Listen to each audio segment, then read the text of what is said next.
if you're like many people who don't know what to do with octopus, come and watch the video that I've just made on ensalada do pupo. Have a look at this delicious octopus salad. It's absolutely so lovely. I got the octopus at the wharf in Surfers Paradise, and they're about $15 a kilo.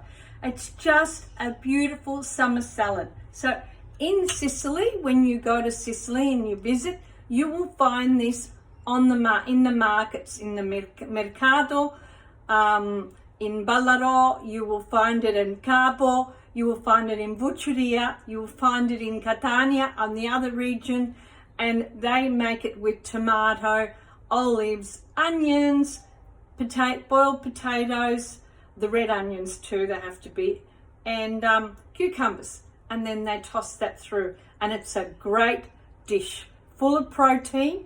If you like this recipe, you will love the one that I've just made. So please subscribe to my YouTube channel and follow me. I would love for you to be part of my community. I'll see you there. Ciao.